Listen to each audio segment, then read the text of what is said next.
Hello, writers, and welcome to Bend 1, Session 1 of our Once Upon a Time unit, where we are going to start adapting some of those classic tales that we have been studying. So, writers, you know that today is the first official day of our fairy tales unit. We've spent a few days exploring a lot of different fairy tales, and we did this on purpose so that the stories, their language, their sounds will be in your bones. Whenever I read a fairy tale, I think about the fact that before fairy tales were ever written down, they were told and retold time and again in different ways. They've been told and retold, passed from one person to another because they work as stories. Fairy tales are our most beloved stories of all time. In a minute, you're going to practice getting either Little Red Riding Hood or the Three Billy Goats Gruff, whichever story you choose to work with first, in your bones. So we're going to start by having some storytelling booklets. You'll see you have a section in your writer's notebook with some booklets.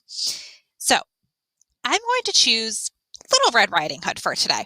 Each of you decide the story you tell. This is going to be the first story you adapt. So take a second now, and when you've decided if it's Little Red Riding Hood or Three Billy Goats Gruff, give me a thumbs up. All right, so here's our storytelling booklet. So my booklet has 4 parts, and I know yours does as well. And I'm imagining that kind of first part will be the setup speech. The second page or part is where the story of the first small moment of what happens first. And that's where we think through our small moments. And we're going to do a few lessons around those happen. Then we get to our third part, which is kind of the trouble. And then in that last part, things are wrapped up. All right, here's my practice of retelling. I'm going to reach out and touch that first part of my booklet. Are you ready? Once upon a time, there was a little girl who always wore a bright red hood, so everyone called her Little Red Riding Hood. She was told never to talk to strangers, but she never remembered because she was such a friendly little girl. So there's my backstory or my setup speech. Now I want to touch the next part of my planning booklet. Here's my first small moment. One day, and notice that first small moment usually starts like that. We transition by saying one day, one morning, one afternoon, one day. All right. One day, Little Red Riding Hood's mother said, "Would you take a basket of lunch to your sick grandma? It will cheer her up." So go ahead now and get together with a partner. And can one of you start doing the same thing that I have done? Only use all of your own words. Remember to start with the backstory for the first part, then shift to your first small moment for the second part. And that small moment should include dialogue and details. All of those things you already know how to use in your writing. All right, you have 2 minutes. Off you go.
Writers, you know those classic fairy tales so well. I noticed that each story sounded a little bit different depending on who was telling it. You each gave a little bit of your personality as you told it. That is so interesting because today we are going to start thinking about and studying a little deeper fairy tale adaptations. Writers write adaptations all the time. They take a classic story and they write a different version of it. Writers call this kind of writing an adaptation. And although writers adapt all sorts of stories, there is one kind of story that writers especially adapt: fairy tales. And yes, I know some of you are thinking, adaptations, we talked about those with animals. And remember, it just means to change. So this means the writers are changing the story. Today, instead of regular workshop, you're going to spend the time studying books and doing an inquiry. Next session, you'll each start working on an adaptation of one of the fairy tales you've just told. And later in this unit, you're going to get to do it again. To do this work, we need to investigate a question that all of us have, myself included. We need to know how to go about writing fairy tale adaptations. So the question we will be researching is, what does the author seem to be trying to do when he or she changes some things and not others? And most of all, how will a study of someone else's adaptations help me when I write my own? So, writers, in order to inquire into the characteristics of any kind of writing, it is important to study an example of that writing, asking, what did the writer do to make this? I do not know how authors go about adapting fairy tales, but I do know how to answer that question. When we want to figure out how to write a great poem, we find a few great poems and figure out what the writer probably did to produce them. We ask ourselves, what did the poet do to make this so beautiful? So, are you thinking what I'm thinking? To get ready to write an adaptation of a fairy tale, we should probably, study some. And we should try to figure out how the author made them. So let's take a look. I know you have heard or read some of the many great adaptations there are of Cinderella. You've all heard the adaptation Prince Cinders by Babette Cole. By studying that adaptation and others, maybe we can figure out what the authors do when they make adaptations. You'll all start, remember, you've already picked, by adapting either Three Billy Goats Gruff or Little Red Riding Hood, stories we've already gotten to know really well. And again, later in this unit, we'll also choose a second fairy tale and you'll get a chance to do it again. But right now, together, let's study some adaptations of Cinderella. And let's think when we look at each adaptation. When this author adapted the original story, what did she change? What did she keep the same? Let's ask the harder questions too. What does the author seem to be trying to do when he or she changed some things and not others? I was thinking we could start by studying Babette Cole's adaptation. What are you thinking? Just by looking at the cover.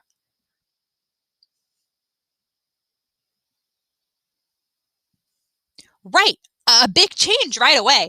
Babette Cole changed Cinderella from a girl to a boy. That's so cool. You already found one change. She changed the character. Let's keep reading to find out as many changes as we can. No, wait. Our job isn't just to find the changes, it's also to think about why the author might have made those changes and what his reasons might have been for doing so. Let's pause right here and think about why Babette Cole might have changed Cinderella from a girl to a boy. Why would she do that?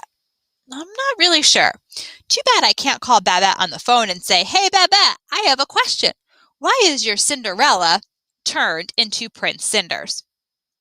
So, class, we do not know what exactly was in Babette's mind when she turned Cinderella into a boy. So what do? Give up? Say, oh well? No way! When we aren't sure, when the answer is not right there on a platter for us to just reach out and grab, All that means is that we need to turn our thinking caps on high. So we put our thinking caps on high and we try to use phrases like this, and these can help us with our inquiry questions. Maybe it is because. Could it be that she was thinking? My theory is that. So let's try this together. Go ahead and turn and talk for a moment. Why might she have changed the main character to a boy? Go ahead.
So, why might she have changed the main character to a boy? I overheard some different conversations, and I thought of something really interesting too, and I think a few of you did as well. You think maybe she made this change to the character because often people think that Cinderella is a girl's book, and Babette may have wanted to show kids that Cinderella is a for everyone book. Fascinating idea. And that would be an important reason to make this adaptation, wouldn't it? You know what? I'm going to start a list. Take a look at my chart here. Ways authors adapt fairy tales. I'm going to add changing the character here because that's one of the big things that authors can change. And I'll put a girl to a boy right next to it because that's one example of how an author makes an important change to a character. Meanwhile, will you be thinking of other important ways and reasons why, don't forget that part, an author might make an adaptation? Let's go ahead and read some more of Prince Cinders. Prince Cinders was not much of a prince. He was small, spotty, scruffy, and skinny. He had 3 big, hairy brothers who were always teasing him about his looks. They spent their time going to the palace disco with princess girlfriends.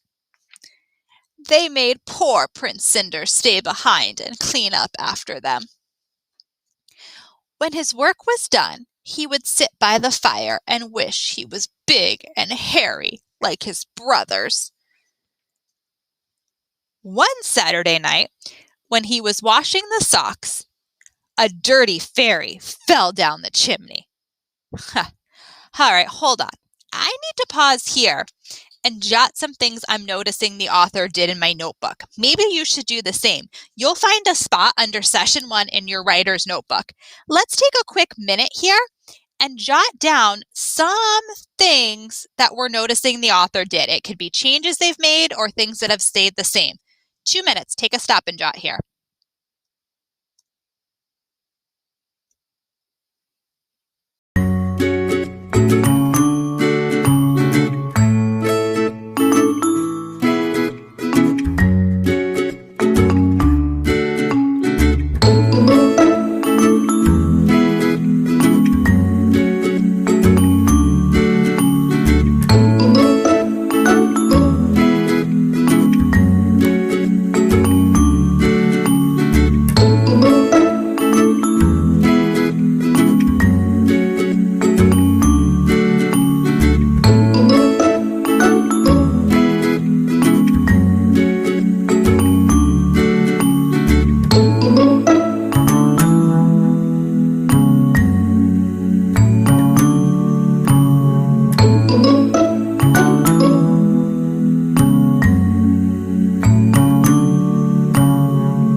All right, let's continue reading.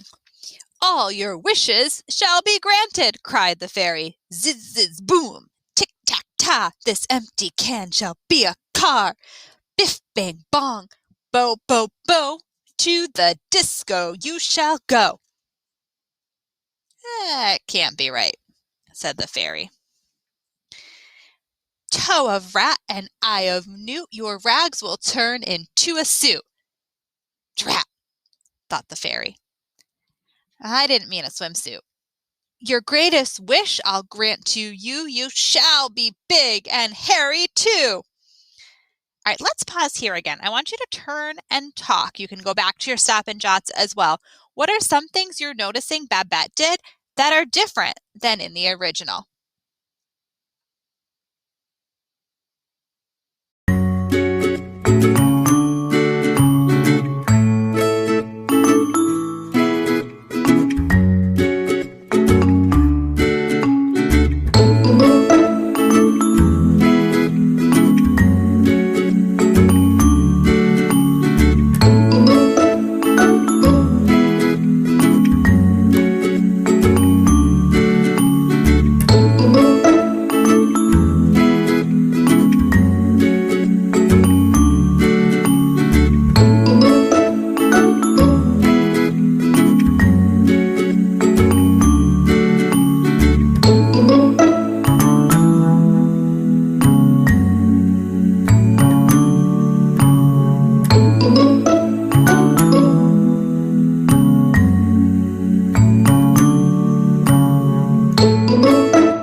So one thing I noticed, and I'm sure a lot of you did as well, was that Babette's fairy godmother was a dirty fairy.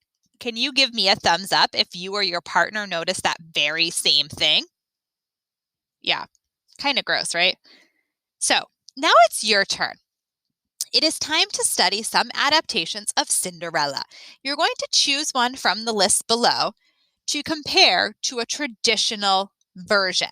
Some of these you may have read before, some you may not have, but they're all here for you to look through now. So writers, I'm going to let you in on a little secret. When you make a theory or two about why an author did this or that, even if you are not totally right, this helps your own writing. Because the theories you invent about how and why authors adapt fairy tales will fuel your own writing work. Be sure you are jotting those theories in your notebooks. You have your work cut out for you today. You know that to compare adaptations and get a sense for how they tend to go, you need to study more than one text. So, drum roll, please. You've got plenty to choose from here. Make sure when you select a version to study, you set up your notebook so you're ready to take notes and decide how you will study the text. I suggest maybe with your group mates that one person reads it aloud, or you each decide to read a part together on your own. But make sure you kind of stop after each chunk of text and jot down some notes. You can come up with whatever system works for you as long as you get started within the first few minutes. One more thing. It will be helpful as you study these tales to pay attention to the fact that a lot of things stay the same in the adaptation. The trouble is usually the same. For example, Prince Cinders still wants to go to the event where his brothers are, and he still cannot go because he's home doing chores. All right, my writers, off you go. Get started on that inquiry. Take those notes on Cinderella.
I want to stop you for just one moment.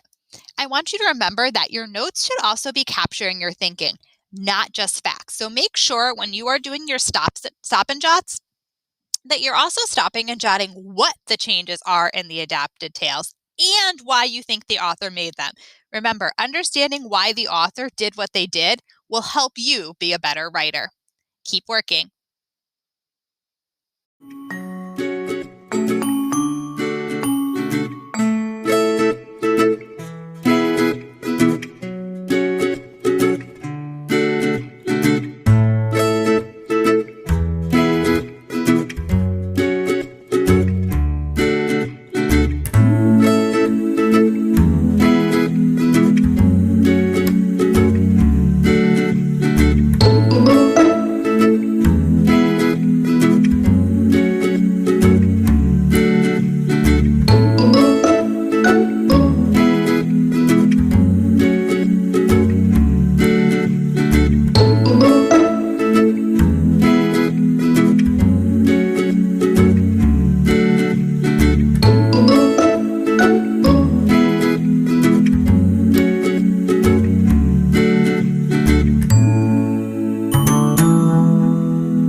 writers. Awesome job on your inquiry today. So, what are some things we have learned today that authors do in adapted stories?